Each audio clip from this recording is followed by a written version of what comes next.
إن الحمد لله نحمده ونستعينه ونستغفره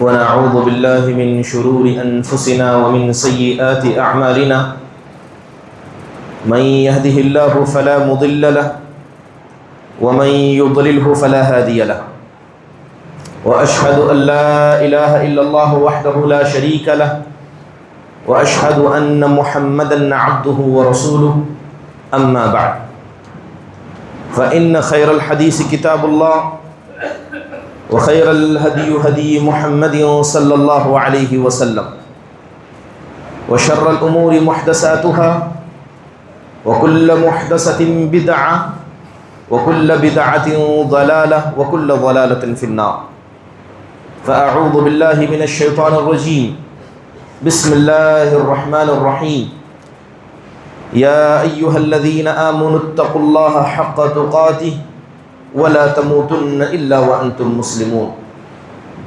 يا أيها الناس اتقوا ربكم الذي خلقكم من نفس واحدة وخلق منها زوجها وبث منهما رجالا كثيرا ونساء واتقوا الله الذي تساءلون به والأرحام إن الله كان عليكم رقيبا يا أيها الذين آمنوا اتقوا الله وقولوا قولا سديدا يصلح لكم أعمالكم ويغفر لكم ذنوبكم ومن يطع الله ورسوله فقد فاز فوزا عظيما وقال الله سبحانه وتعالى وخلق الإنسان ضعيفا وقال النبي صلى الله عليه وسلم الدین النصیحہ۔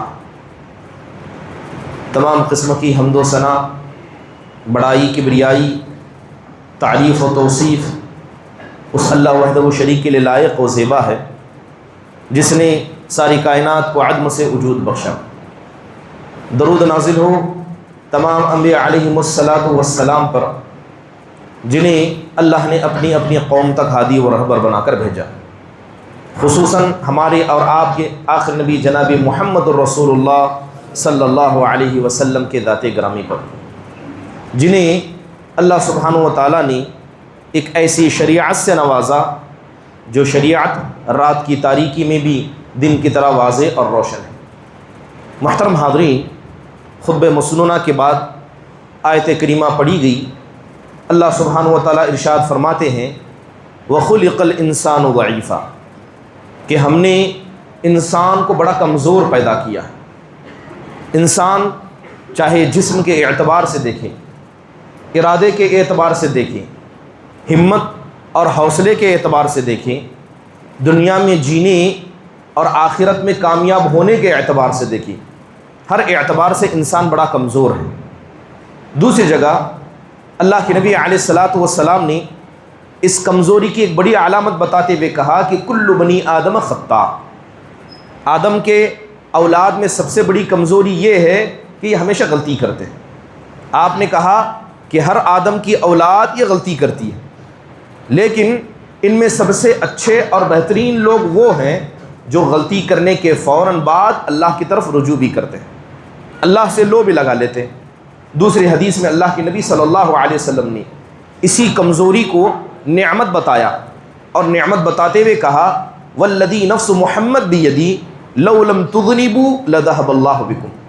آپ صلی اللہ علیہ وسلم نے کہا کہ اس ذات کی قسم جس کے ہاتھ میں میری جان ہے، اگر تم گناہ نہ کرتے تو اللہ تم سب کو دنیا سے لے جاتا، اور ایک اللہ ایسی قوم کو لاتا جو گناہ بھی کرتے، اللہ سے توبہ بھی کرتے۔ تو پتہ یہ چلا کہ ہم میں کمزوری ہے کہ ہم سے گناہ سرزد ہو جاتے ہیں، لیکن اس کمزوری کو انسان اللہ کے فضل کو حاصل کرنے کا طریقہ بنا سکتا ہے جب وہ اللہ سے توبہ کرے، اللہ سے رجوع لگائے۔ محترم حاضرین، بات جب بھی غلطی کی جاتی ہے تو ایک مسلمان کا کردار کیا ہونا چاہیے؟ جب انسان سے غلطی ہوتی ہے تو دو طرح کے کردار ہمیں سامنے نظر آتے ہیں۔ ایک وہ جو اپنی غلطی پر خود نادم ہو کر اس سے بچ جاتے ہیں، ایک وہ جن کی غلطی پر انہیں دوسرے نشاندہی کریں، انہیں ٹوکیں، انہیں نصیحت کریں، تب وہ صحیح راستے پر نظر آتے ہیں۔ سب سے پہلا وہ شخص جو اپنی غلطی پر خود نادم ہو، اس سے بچ جائے، دوسروں کی نصیحت کا انتظار نہ کرے، یہ وہ ایمان والا ہوتا ہے جس کا ایمان غلطی کرنے کے بعد اسے کچوکا لگاتا ہے، اسے گناہ سے دور طرف اسے دوڑاتا ہے۔ دوسرا وہ آدمی جس کا ایمان کمزور ہے اور وہ بسا اوقات اتنی غلطیاں کر چکا ہے، اتنے گناہوں کو انجام دے چکا ہے کہ اسے ضرورت پڑتی ہے کہ کوئی نصیحت کرنے والا نصیحت کرے۔ محترم حاضرین، ہم دیکھتے ہیں کہ جب ایک نصیحت کرنے والا سامنے والے کو نصیحت کرتا ہے، مگر نصیحت کرنے والے کے اندر اگر نبی صلی اللہ علیہ وسلم کا بتایا ہوا طریقہ موجود نہ ہو، نصیحت کرنے والے کے اندر اگر اخلاص موجود نہ ہو، نصیحت کرنے والا دنیاوی اور ذاتی اغراض کے لیے نصیحت کرنے لگ جائے تو یہ نصیحتیں بیکار ہو جاتی ہیں، بلکہ بسا اوقات غلطی کی اصلاح بھی فتنہ اور فساد کی وجہ بن جاتی ہے۔ محترم حاضرین، تو اس کا مطلب یہ ہوا کہ ہم میں سے ہر انسان کو غلطی کی اصلاح تو کرنی ہے، کیونکہ یہ ہماری ذمہ داری ہے، اور دوسری بات اس میں اگر نبوی طریقہ اپنائیں گے تو وہ اصلاح حقیقت میں اصلاح ہوگی، وہ فتنہ اور فساد نہیں ہوگی۔ محترم حاضرین، اللہ معاف فرمائے، آج کا زمانہ ایسے ہے کہ غلطی کی اصلاح کی بات کی جائے، انسان خود اپنی غلطیوں کو قبول کرنے کے لیے تیار نہیں ہے۔ آپ کو پتہ ہونا چاہیے کہ بدعات میں اور عام گناہ میں فرق کیا ہے۔ بدعات یہ عام گناہ سے زیادہ خطرناک ہے، اس لیے امام ابن قیم رحمہ اللہ کہا کرتے کہ اللہ کے نزدیک کتنا بھی بڑا گناہ ہو، چاہے وہ چوری ہو، زنا ہو، کسی کا قتل کرنا ہو، اس سے زیادہ ابلیس کے نزدیک اگر کوئی چیز محبوب ہے تو وہ بدعت ہے۔ وہ اس لیے کہ بدعت کرنے والا اسے غلط نہیں مانتا، اسے وہ سنت سمجھتا ہے، اسے وہ بہتر سمجھتا ہے، جبکہ گناہ کرنے والا اس کے دل میں اس بات کا احساس ہے کہ مجھ سے غلطی ہوئی ہے۔ محترم حاضرین، اللہ معاف فرمائے، آج کا وہ زمانہ ہے کہ لوگ اپنی غلطیوں کو قبول کرنے کے لیے تیار نہیں ہیں، لوگ اپنی غلطیاں مانتے نہیں ہیں، اگر مان لے بھی تو اللہ سے توبہ کی طرف رجوع نہیں کرتے۔ تو ضروری ہے کہ ایسے زمانے میں ہر انسان اپنے بھائی کے ساتھ خیر خواہی کا معاملہ کرے۔ بڑی مشہور حدیث ہے، آپ نے کہا الدین النصیحہ، آپ نے کہا دین خیر خواہی کا نام ہے۔ خیر خواہی کیا؟ دنیا کی نہیں بلکہ آخرت کی خیر خواہی۔ آج ہمارا حال یہ ہے کہ اگر کسی نے گاڑی خرید لی، کوئی آدمی بزنس کرنا چاہتا ہے تو کئی لوگوں سے مشورہ کرتا ہے، اور بغیر مانگے لوگ دنیا کے مسئلے میں اس کے ساتھ خیر خواہی کرتے ہیں، لیکن جب بات دین کی آئے سب کی زبانوں پر تالے لگ جاتے ہیں۔ سگا بھائی ہوگا جو سود کھاتا ہوگا، محلے کا آدمی ہوگا زنا کرتا ہوگا، گھر کی عورت، پڑوس کی عورتیں بے پردہ ہوں گی، لیکن دین کے مسئلے میں ہماری زبانوں کو لقوہ لگ جاتا ہے۔ کیا یہ افسوس کا مقام و مرتبہ نہیں ہے؟ محترم حاضرین، اللہ کے نبی نے کہا الدین النصیحہ، دین نام ہے خیر خواہی کا۔ پوچھا گیا کہ خیر خواہی کس کے لیے ہو؟ کہا خیر خواہی اللہ کے لیے ہو۔ کیا آپ اللہ کے مسئلے میں خیر خواہ بن جائیں، آپ نبی کے مسئلے میں خیر خواہ بن جائیں، یہاں تک کہ وقت کا بادشاہ بھی ہے آپ اس کے لیے خیر خواہ بن جائیں، بلکہ ہر وہ انسان جسے آپ جانتے ہیں، آپ اسے نہیں جانتے، فرق نہیں پڑتا کہ وہ مسلمان ہے یا کافر ہے، یہاں تک کہ ایک جانور کے ساتھ، ایک در و دیوار کے ساتھ بھی انسان کو خیر خواہی کا معاملہ کرنے کا حکم اسلام دیتا ہے۔ حضرت ابو الدرداء رضی اللہ عنہ کا بڑا مشہور قصہ ہے، یہ ملک شام کے اندر موجود تھے۔ ایک آدمی کو دیکھا جس نے شراب پی تھی، مارے شراب کی لت میں وہ گٹر میں گرا ہوا تھا، لوگ اسے دیکھتے، برا بلا کہتے اور وہاں سے چلے جاتے۔ تو حضرت ابو الدرداء رضی اللہ عنہ جو مسجد میں حفظ پڑھایا کرتے تھے، واپس آئے تو اس آدمی کو گرا دیکھا، اسے اٹھایا اپنے کپڑے سے اس کے چہرے کو صاف کیا، وہ حضرت ابو الدرداء کو ڈھکیل رہا ہے، بدتمیزی کر رہا ہے، اس کے جسم کی گندگی ان کے جسم پر لگ رہی ہے، مگر حضرت ابو الدرداء اسے اٹھاتے ہیں، پانی منگا کر اس کے چہرے پر بہاتے ہیں اور اسے مسجد کی طرف لے چلتے ہیں۔ اب کچھ لوگوں نے یہ معاملہ دیکھا تو انہیں بڑا عجیب لگا کہ یہ صحابی رسول ہیں اور یہ شراب پینے والے کے ساتھ کیا کر رہے ہیں۔ کچھ لوگوں کو برداشت نہ ہوا تو لوگوں نے ٹوکا، تو حضرت ابو الدرداء نے کہا یہ تو بتاؤ کہ یہ آدمی جس کے ساتھ میں یہ معاملہ کر رہا ہوں تم کو بڑا برا لگ رہا ہے، اگر یہی آدمی آگ میں جل رہا ہوتا کیا تم اسے نہیں بچاتے؟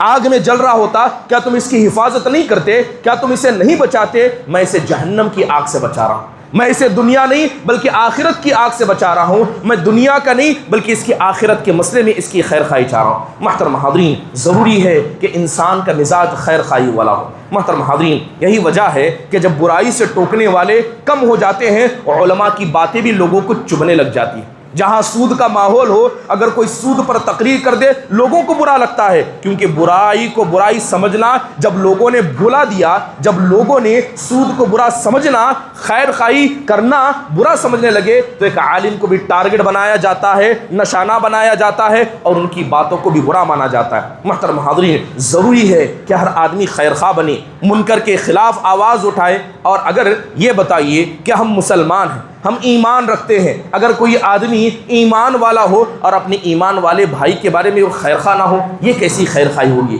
اگر یہ نصیحت اور خیر خواہی ہم کرنا چھوڑ دیں گے تو آج جن برائیوں کو ہم برائیاں سمجھ رہے ہیں، ایک وقت ایسا آئے گا کہ ہمارے بچے ان کو برائی سمجھنا بھی چھوڑ دیں گے، ہمارے آنے والی نسل انہیں برا نہیں سمجھے گی، بے پردگی کو ہماری بچیاں برا نہیں سمجھے گی، گالی دینا، فسق و فجور کرنا، اسے ہماری اولاد برا نہیں سمجھے گی، اور اس کے ذمہ دار وہ سارا معاشرہ ہوگا جنہوں نے برائی کو عام سمجھا۔ یہی وجہ ہے کہ آج بدعتیں، خواہشات لوگوں کی نگاہوں میں ہیں، بدعتیں اور خواہشات لوگوں کی صفوں میں ہیں، جس کو جو چاہیے وہ کرتا ہے اور اسلام کے معیار کی بنیاد پر عمل نہیں کرتا ہے۔ محترم حاضرین، اخلاقی طور پر آپ دیکھیں کہ برائی سے نہ روکنے کا نتیجہ ایسا ہو رہا ہے کہ دلوں کے اندر سختیاں آ چکی ہیں، دلوں کے اندر سختیاں آ چکی ہیں، آنکھ سے آنسو نہیں بہتے ہیں، اللہ کا ذکر کیے جانے کے بعد اللہ کا ڈر پیدا نہیں ہوتا ہے۔ آپ راستے سے گزرتے ہیں، آپ دیکھ رہے ہیں کہ اللہ کی نافرمانی ہو رہی ہے، آپ کی نگاہوں کے سامنے شرک ہو رہا ہے، مگر آپ کے دل میں یہ چیز بری نہیں لگتی ہے، کیونکہ یہ برائی عام ہے۔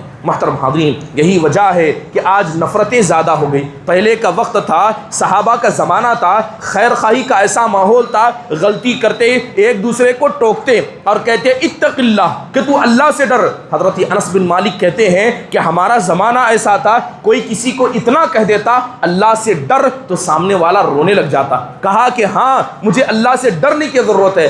آج کسی آدمی سے جو غلطی کر رہا ہے آپ اس سے کہیے کہ اللہ سے ڈریں، وہ بات کو قبول کرنے کے بجائے پلٹ کر آئے گا، دل میں نفرت، دل میں برائی کی محبت ایسے ہے، وہ کہے گا کہ تو اللہ سے ڈر، تو اپنے معاملات کو دیکھ۔ محترم حاضرین، یہی اخلاق کی برائی آج ہمارے دینوں میں نظر آتی ہے۔ اس کے علاوہ انسان دیکھیں اگر برائی سے نہیں روکتا ہے تو اللہ کے نبی صلی اللہ علیہ وسلم نے کہا کہ سب سے بدترین انسان وہ ہے جو دو چہرے والا ہو۔ اللہ معاف فرمائے، اکثر مسلمانوں کے دو چہرے ہیں، مسجد کے اندر ایک حال ہے، بازار میں ان کا ایک حال ہے، گھر والوں کے ساتھ ایک زندگی ہے، باہر ایک زندگی ہے، علماء کے سامنے، اچھے لوگوں کے سامنے ایک زندگی ہے، اور عیاشی اور اوباشی کے اڈے ان کے الگ ہیں۔ کیا آج ہمارے نوجوانوں کا یا مسلم طبقے کا یہ حال نظر نہیں آتا ہے؟ محترم حاضرین، بلکہ آپ سمجھ جائیں کہ وہ لوگ جو خیر خواہی کرتے ہیں آج ان کے دل بھی ٹوٹ چکے ہیں کہ کتنی مرتبہ ہم نصیحت کریں، کتنی مرتبہ لوگوں کو سمجھائیں، نیک لوگ برے لوگوں سے کٹ رہے ہیں،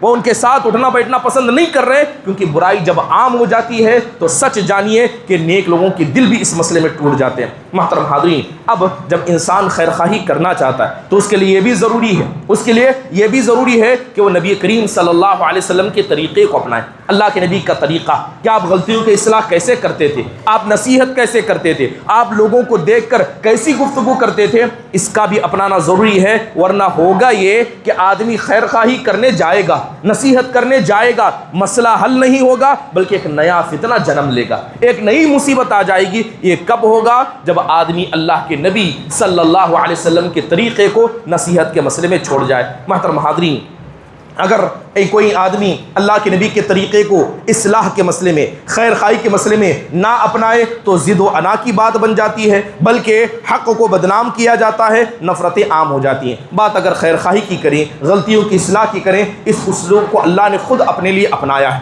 یعنی اللہ پسند کرتا ہے۔ کس بات کو پسند کرتا ہے؟ کہ اگر نبی سے بھی غلطی ہو جائے، اللہ کے نبی پسند کرتے تھے کہ اگر صحابہ سے غلطی ہو جائے، صحابہ کو پسند تھا کہ اگر تابعی سے غلطی ہو جائے تو ہر ایک دوسرے کو ٹوکا کرتا، ہر ایک دوسرے کو نصیحت کیا کرتا۔ جیسے قرآن میں اللہ تبارک و تعالیٰ نے خود نبی صلی اللہ علیہ وسلم کو ٹوکا، جب آپ سے کوئی ایسا کام ہوا جو اللہ کو پسند نہیں تھا تو اللہ نے آپ کو ٹوکا۔ محترم حاضرین، دین کا کام ہمیں کرنا ہے، خیر خواہی کا کام کرنا ہے۔ اس کی بنیادی وجہ کیا ہے؟ کہ دین نصیحت ہے، دین خیر خواہی کا نام ہے۔ دوسری اہم بات کہ ہر آدمی پر اللہ نے اس چیز کو واجب قرار دیا ہے کہ اگر آپ حق اور باطل کو جانتے ہیں، آپ حلال و حرام کو جانتے ہیں اور سامنے والا نہیں جانتا ہے تو آپ کی ذمہ داری ہے کہ آپ اس تک اس بات کو پہنچائیں کہ اللہ کے نبی صلی اللہ علیہ وسلم ایسا کام نہیں کیا کرتے تھے۔ محترم حاضرین، اللہ تعالیٰ نے نبی کریم صلی اللہ علیہ وسلم کے بارے میں کہا ما کان للنبی ان یکون له اسرى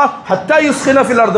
نبی صلی اللہ علیہ وسلم کے ساتھ معاملہ ہوا، غزوہ بدر پہلی لڑائی ہوئی، اسلام کے اندر یہ حکم نیا تھا کہ اگر قیدی پکڑے جائیں تو کیا کیا جائے۔ آپ نے مشورہ کیا، حضرت ابوبکر نے مشورہ لیا، کہا کہ ان سے پیسے لے کر ان کو چھوڑ دیا جائے۔ حضرت عمر نے مشورہ دیا کہ ان کو قتل کیا جائے، یہ اللہ اس کے رسول سے لڑنے آئے تھے، لہذا دو رائے آئی، اللہ کے نبی نے حضرت ابوبکر کی رائے کو پسند کیا۔ لیکن اللہ تعالیٰ کو اللہ کے نبی صلی اللہ علیہ وسلم اور حضرت ابوبکر جس رائے پر اکٹھا تھے یہ رائے اللہ کو پسند نہیں آئی، تو اللہ نے آیت نازل کرتے ہوئے کہا کہ کسی نبی کے لیے یہ بات درست نہیں ہے کہ ان کے پاس قیدی موجود ہو اور ان کے خون کو زمین میں نہ ملا دے۔ اللہ تعالیٰ نے حضرت عمر کی رائے کو پسند کیا۔ ایسے قرآن پڑھیے، کتنی ایسی چیزیں ہیں جو اس میں اللہ تبارک و تعالیٰ نے نبی صلی اللہ علیہ وسلم کو نصیحت کی، اللہ تعالیٰ نے صحابہ کو نصیحت کی۔ صحابہ اکرام مسجد میں آتے، بہت سارے نئے نئے مسلمان ہوتے، انہیں مسجدوں کا ادب نہ پتہ ہوتا، مسجد میں آتے دیکھتے کہ اللہ کے نبی گفتگو کر رہے ہیں، بسا اوقات کسی کی آواز اللہ کے نبی کی آواز سے بلند ہو جاتی، اللہ تعالیٰ نے ٹوکا، کہا یا ایھا الذین آمنوا لا ترفعوا اصواتکم فوق صوت النبی، اے ایمان والو جب نبی موجود ہو، گفتگو کر رہے ہو تو تم اپنی آوازوں کو نبی کی آواز سے بلند نہ کیا کرو۔ جمعہ کا وقت تھا، نیا نیا اسلام لوگوں میں عام تھا، مدینہ میں آپ تشریف لائے تھے، ممبر پر کھڑے تھے، اچانک ایک تجارتی قافلہ ملک شام سے آیا، جو نئے نئے مسلمان صحابہ تھے جو پہلی مرتبہ جمعہ اور جماعت میں حاضر ہو رہے تھے، انہوں نے قافلے کو دیکھا تو اللہ کے نبی کو ممبر پر کھڑا چھوڑ کر قافلے کی طرف چل پڑے۔ اللہ نے ان کو بھی نصیحت کی، اللہ تعالیٰ نے کہا وَإِذَا رَأَوْا تِجَارَةً أَوْ لَهْوًا انفضوا، کہا کہ وہ لوگ جب تجارت کو دیکھتے ہیں، کھیل تماشے کو دیکھتے ہیں تو آپ کو ممبر پر کھڑا چھوڑ کر وہ اس کی طرف متوجہ ہو جاتے ہیں۔ تو آپ دیکھیں کہ اللہ تبارک و تعالیٰ نے اللہ کے نبی کے ساتھ خیر خواہی کی، آپ کی غلطیوں پر آپ کو ٹوکا، اللہ تعالیٰ نے صحابہ کو ٹوکا۔ محترم حاضرین، چلیے دیکھتے ہیں کہ اللہ کے نبی صلی اللہ علیہ وسلم کا وہ کون سا طریقہ تھا جس میں آپ نصیحت کیا کرتے تھے، اور اس طریقے کو کرنے سے اصلاح ضرور ہوگی اور انسان فتنے فساد سے بچ جائے گا۔ اللہ کے نبی علیہ الصلوۃ والسلام، اگر آپ صرف قرآن و حدیث میں دیکھیں، نبی صلی اللہ علیہ وسلم کی حدیثوں کو پڑھیں، کم سے کم 25 سے زیادہ اصلاح کے طریقے اللہ کے نبی سے علماء نے نکالے، 25 سے زیادہ دست و زبان سے اصلاح کرنے کے طریقے ہیں، اور 12 سے لے کر 15 ہاتھ و پیر سے اصلاح کرنے کے طریقے ہیں۔ اتنے سارے طریقے اللہ کے نبی صلی اللہ علیہ وسلم نے اصلاح کے اپنائے۔ ان میں سے ایک طریقہ یہ تھا کہ جب آپ علیہ الصلوۃ والسلام دیکھتے کہ سامنے والے سے غلطی ہو رہی ہے تو آپ علیہ الصلوۃ والسلام اس غلطی کی خطرناکی کو بیان کیا کرتے۔ سامنے والا کوئی بھی ہو، آپ اسے نہیں ڈانٹتے، آپ اسے برا بلا نہیں کہتے، بلکہ اسے اس بات کا احساس دلاتے کہ تم نے جو گناہ کیا ہے وہ کتنا بڑا ہے۔ یہ غلطی کا اصلاح کا بہترین طریقہ ہے، یہ نصیحت کا بہترین طریقہ ہے۔ آئیے چلے اس کی مثالیں دیکھتے ہیں۔ بڑا مشہور قصہ ہے حضرت اسامہ بن زید رضی اللہ عنہ کا۔ اللہ کے نبی علیہ الصلوۃ والسلام نے قبیلہ جوہینہ کی طرف ان کو بھیجا، لہذا گئے، صبح وہاں اترے، جنگ لڑی اور جنگ غیر مسلم ہار گئے، اللہ کے نبی صلی اللہ علیہ وسلم کے صحابہ جیت گئے۔ اسی درمیان انہوں نے ایک آدمی کو دیکھا جس کے ہاتھ میں ایک چھوٹا سا خنجر تھا، وہ کئی صحابہ کو زخمی کر چکا تھا اور برابر اسی کام کو انجام دے رہا تھا۔ حضرت اسامہ بن زید نے اسے دیکھا، فوراً اپنا نیزہ اٹھایا اور اسی کے پیچھے دوڑنے لگی۔ ایک اور انصاری صحابی تلوار لیتے ہیں اور اسی کے پیچھے دوڑتے۔ اب وہ آدمی دیکھتا ہے کہ میں نے بہت سو کو زخمی کیا ہے مگر یہ دو میری طرف آ رہے ہیں، لہذا وہ درخت کے پیچھے بھاگ جاتا۔ دونوں وہاں پر پہنچتے ہیں، جیسے ہی اس نے دیکھا کہ میں چاروں طرف سے پکڑا گیا ہوں تو اس نے فوراً لا الہ الا اللہ پڑھ دیا۔ انصاری صحابی نے اپنی تلوار کو روک لیا مگر حضرت اسامہ بن زید نے نیزہ چلا دیا اور نیزہ چلتی وہ مر گیا۔ اب لہذا اللہ کے نبی علیہ الصلوۃ والسلام کے پاس پہنچے، ماجرا پیش کیا گیا، آپ کو پتہ چلا کہ حضرت اسامہ نے کیا کیا۔ اللہ کے نبی صلی اللہ علیہ وسلم بیٹھے تھے، مالی غنیمت کو لایا جا رہا تھا، جیسے ہی آپ نے حضرت اسامہ کو دیکھا آپ علیہ الصلوۃ والسلام کا غصہ پھوٹنا شروع ہو گیا۔ آپ علیہ الصلوۃ والسلام کے چہرے پر غصے کے آثار نظر آنے لگی۔ حضرت اسامہ نے دور سے دیکھا کہ آپ کا چہرہ بگڑ چکا ہے، آئے، سلام کیا اور فوراً کہا اے اللہ کے نبی صلی اللہ علیہ وسلم، اس نے تلوار کی مار سے بچنے کے لیے ایسا کیا۔ اے اللہ کے نبی اس نے موت سے ڈرتے ہوئے ایسا کیا۔ آپ نے ان سے ایک سوال کیا، آپ نے حضرت اسامہ سے یہ نہیں کہا کہ تم نے غلط کیا، تم نے ایسا کیا، تم نے ویسا کیا۔ اللہ کے نبی نے ایک لفظ کہا، آپ نے کہا اے اسامہ اس دن اللہ کے سامنے کیا جواب دو گے جب وہ آدمی جسے تم نے قتل کیا ہے وہ لا الہ الا اللہ کو لے کر اللہ کے سامنے آ جائے؟ کیا تم جواب دو گے؟ اگر وہ مسلمان ہوا، تم نے اس کا قتل کیا، اللہ کے سامنے کیا جواب دو گے؟ بس اللہ کے نبی نے اسے جملے کو دہرایا۔ حضرت اسامہ بن زید کہتے ہیں کہ اللہ کے نبی بار بار اسی لفظ کو دہرا رہے تھے، آپ نے نہ مجھے ڈانٹا نہ برا بلا کہا، آپ بار بار یہی دہراتے رہے۔ حضرت اسامہ وہاں سے پلٹے، کہتے ہیں کہ جتنی دور جا رہا تھا میں برابر اللہ کے نبی کے اس جملے کو سن رہا تھا، یہاں تک کہ وہ غلطی اتنی بڑی تھی کہ اللہ کے نبی مجھے اتنا اس کی شدت کا احساس دلا رہے تھے، میں نے دل میں تمنا کی کہ کاش اس سے پہلے میں مسلمان ہی نہ ہوا ہوتا، میں اس گناہ کے بعد مسلمان ہوا ہوتا۔ تصور کریں کہ اللہ کے نبی صلی اللہ علیہ وسلم نے کیسی خیر خواہی کی، نہ آپ نے گناہ کرنے والے کو برا بلا کہا، نہ آپ علیہ الصلوۃ والسلام نے انہیں ڈانٹا، بلکہ آپ نے بتایا کہ تم سے جو غلطی ہوئی ہے وہ کتنی خطرناک ہے، وہ کتنی بڑی ہے۔ اگر بہتر ہوتا کہ لوگ اس طریقے کو اپناتے، دلوں کے اندر کبھی نفرت نہیں آتی۔ ایسا یہ اور قصہ حضرت خالد بن ولید رضی اللہ عنہ سے ہوا، اللہ کے نبی نے ان کو بھیجا، نئے نئے مسلمان ہو چکے ہیں، ان سے عہد و پیمان لے آؤ۔ حضرت خالد پہنچے، انہوں نے اسلام قبول کرنے کے بجائے عرب کا ایک مشہور جملہ کہا، سبعنا سبعنا، کہ ہم بے دین ہو گئے، بے دین ہو گئے۔ حضرت خالد سمجھے یہ تو مسلمان ہو کر دوبارہ بے دین ہو گئے، فوراً تلوار چلانے کا حکم دیا، کئیوں کو قتل کیا گیا، کئیوں کو پکڑا گیا، اور حضرت خالد نے کہا کہ جس کے پاس جتنے پکڑے گئے سب کو قتل کیا جائے۔ حضرت عبداللہ بن عمر رضی اللہ عنہ وہاں پر موجود تھے، انہوں نے کہا کہ نہیں، کوئی آدمی اپنے قیدی کو قتل نہیں کرے گا یہاں تک کہ اللہ کے نبی صلی اللہ علیہ وسلم کے سامنے اس ماجرے کو رکھا جائے۔ لہذا اللہ کے نبی صلی اللہ علیہ وسلم اس وقت مکہ میں موجود تھے، آپ کے سامنے معاملہ لایا گیا، معاملہ لایا گیا۔ حضرت خالد بن ولید آئے، اللہ کے نبی بیٹھے تھے، جیسے ہی آپ نے حضرت خالد بن ولید کو دیکھا آپ اٹھ کر کھڑے ہو گئے، آپ نے اپنے ہاتھ اٹھائے اور آپ کہنے لگے اللہم انی ابرؤ الیک مما صنع خالد، اے میرے پروردگار خالد نے جو کام کیا ہے اے اللہ میں اس سے بری ہوں، اس میں میرا ہاتھ نہیں ہے۔ آپ علیہ الصلوۃ والسلام ہاتھ اٹھا کر اللہ کے سامنے اپنی برات کا اعلان کر رہے ہیں۔ تصور کیجئے کہ قتل ہو چکا ہے اور کئیوں کا قتل کیا جا چکا ہے، اللہ کے نبی نے ایک لفظ حضرت خالد کو نہیں کہا، بلکہ آپ نے اللہ کے سامنے اپنے عذر کو پیش کیا کہ میں نے اس کام کے لیے انہیں نہیں بھیجا تھا۔ حضرت خالد کہتے ہیں کہ جتنی غلطیاں مجھ سے ہوئی ایک ایسی غلطی تھی کہ اللہ کے نبی صلی اللہ علیہ وسلم کا جو طریقہ تھا مجھے زندگی بھر اس کا افسوس رہا۔ تو بہت بہترین یہ نبی صلی اللہ علیہ وسلم کا طریقہ تھا کہ آپ غلطی کرنے والے سے زیادہ اس کی غلطی کی خطرناکی انہیں بتایا کرتے ہیں۔ بہت سے لوگوں کا مسئلہ ہے کہ جب انسان سے غلطی ہو جائے اس سے نفرت کرنے لگتے ہیں، حالانکہ وہ ان گناہوں میں خود ملوث ہیں، سامنے والے سے نفرت کرتے ہیں۔ حضرت خالد بن ولید سے اتنا بڑا معاملہ ہوا کہ اللہ کے نبی نے ان کو قیادت سے ہٹا دیا۔ کیا اللہ کے نبی صلی اللہ علیہ وسلم نے فوجی کمانڈر سے ان کو ہٹایا؟ نہیں، بلکہ پھر ایک سال کے اندر جب حنین پر حملہ آپ نے کیا اس وقت حضرت خالد بن ولید برابر سردار تھے، کیونکہ وہ غلطی ان سے انجانے میں ہوئی تھی۔ حضرت ابوبکر کے زمانے میں جتنی لڑائیاں لڑی سب میں حضرت خالد بن ولید آگے موجود تھے۔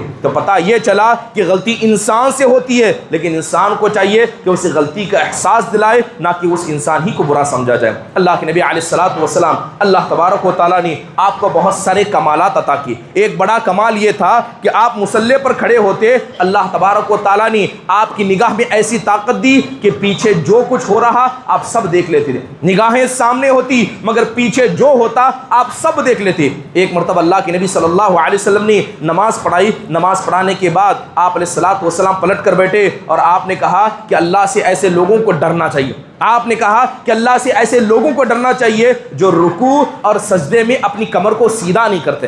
آپ نماز پڑھا رہے تھے مگر آپ نے پیچھے دیکھ لیا کہ کون رکوع کو صحیح سے نہیں ادا کر رہا ہے اور سجدے کو صحیح سے ادا نہیں کر رہا ہے۔ آپ علیہ الصلوۃ والسلام جانتے تھے کہ یہ غلطی کس نے کی ہے، مگر آپ علیہ الصلوۃ والسلام نے اسی طریقے کو اپنایا۔ بڑا مشہور قصہ ہے، ایک عورت اللہ کے نبی کے پاس آئی، آ کر زکوٰۃ دینے لگی تو اللہ کے نبی نے دیکھا کہ اس کے ساتھ جو چھوٹی چھوٹی بچیاں ہیں ان کے ہاتھوں میں سونے کے کنگن ہیں، تو اللہ کے نبی نے کہا کیا تم اس کی زکوٰۃ دیتی ہو؟ آپ نے کہا کہ تم زکوٰۃ تو لے کر آئی ہو، لیکن یہ جو انگوٹھیاں یا یہ جو کنکر ان کے پاس موجود ہیں، کیا تم ان کی زکوٰۃ دیتی ہو؟ اس عورت نے کہا کہ میں نے اس کی زکوٰۃ نہیں دی۔ اللہ کے نبی صلی اللہ علیہ وسلم نے بڑے پیار بھرے الفاظ سے کہا کہ یہ معصوم ہاتھ جن میں تم سونا پہنا کر لائی ہو، کیا تم پسند کرو گی کہ قیامت کے دن اللہ اس میں آگ کے کنگن پہنائے؟ کیا تم اس بات کو پسند کرو گی؟ اللہ کے نبی صلی اللہ علیہ وسلم نے اصلاح کی، مگر آپ کا اصلاح کا طریقہ بڑا پیارا اور اسلوب والا تھا۔ ایک طریقہ آپ یہ بھی اپناتے کہ آپ علیہ الصلاۃ والسلام لوگوں کو دیکھا کرتے،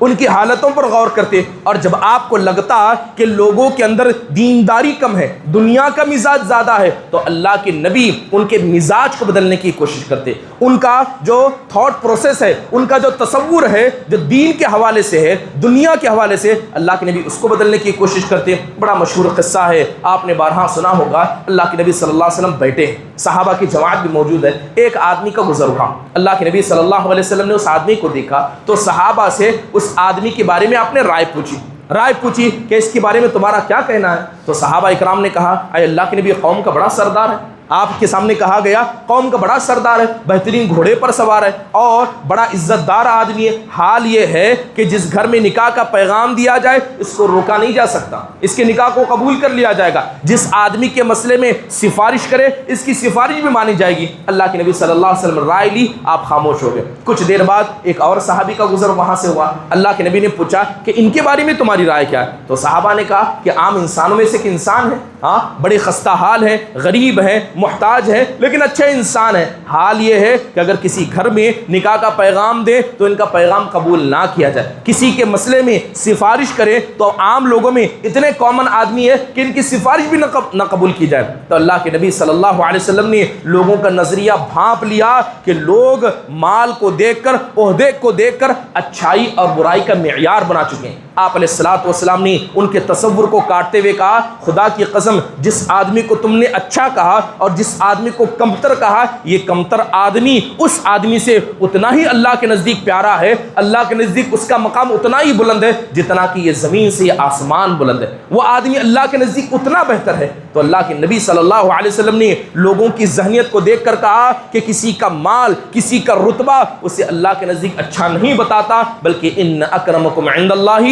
اتقاکم، کہ اللہ کے نزدیک معزز اور مکرم وہ ہے جو اللہ سے ڈرنے والا ہے۔ کیا یہی بات اللہ کے نبی صلی اللہ علیہ وسلم نے حضرت عبداللہ بن مسعود کے بارے میں نہیں کہی تھی؟ حضرت عبداللہ بن مسعود رضی اللہ عنہ بتایا جاتا ہے بڑے دبلے پتلے انسان تھے، ایک مرتبہ کھجور کے درخت پر چڑھے۔ بعض روایتوں کے مطابق ایک مرتبہ مسواک کی ٹہنی توڑنے کے لیے چڑھے تو لہذا ان کے جسم سے کپڑا ہٹ گیا، ان کی پنڈلی سے کپڑا ہٹ گیا، بڑی چھوٹی اور مختصر سی پنڈلیاں تھی۔ کچھ لوگ دیکھ کر ہنسنے لگے۔ آپ علیہ الصلوۃ والسلام نے ہنسنے کی وجہ پوچھی کہ کس لیے ہنس رہے ہو؟ تو لوگوں نے کہا کہ یہ دیکھو حضرت عبداللہ بن مسعود ہیں، ان کی اتنی چھوٹی چھوٹی پنڈلیاں ہیں، یہ دیکھ کر ہم ہنس رہے ہیں۔ تو اللہ کے نبی صلی اللہ علیہ وسلم نے کہا، خدا کی قسم تم ان پنڈلیوں کو معمولی سمجھتے ہو۔ آپ نے اس وقت کہا کہ یہ پنڈلیاں جن تمہیں چھوٹا اور معمولی سمجھ رہے ہو، خدا کی قسم اللہ کے نزدیک یہ احد پہاڑ سے زیادہ بھاری ہے۔ اللہ کے نزدیک ان کا مقام اتنا بڑا ہے۔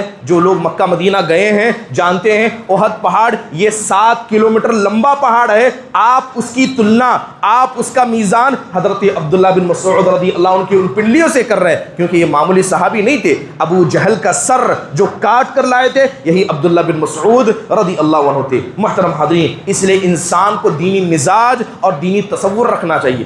آپ جب تک اپنے دل میں ایمان والوں سے، اللہ تعالیٰ کے شاعر سے محبت نہیں کریں گے، آپ کی عزت ان لوگوں کے لیے نہیں ہوگی۔ اگر آپ دنیا پرست ہیں، آپ کے نزدیک مال کی عزت ہے، دنیا کے عہدے کی عزت ہے، تو انسان کا مزاج بھی بالکل ویسا ہی بن جاتا ہے۔ اس کے علاوہ آپ دیکھیں کہ نبی صلی اللہ علیہ وسلم لوگوں کے تصور کو بدلتے۔ اللہ کے نبی علیہ الصلوۃ والسلام کے بچوں میں سے ابراہیم کا انتقال ہو گیا۔ جب ابراہیم کا انتقال ہو گیا، اللہ کے نبی کو بلایا گیا، آپ آئے، آپ نے ابراہیم کو پکڑا اور اس بچے نے اللہ کے نبی صلی اللہ علیہ وسلم کے ہاتھوں میں دم توڑا۔ اللہ کے نبی رونے ہونے لگی۔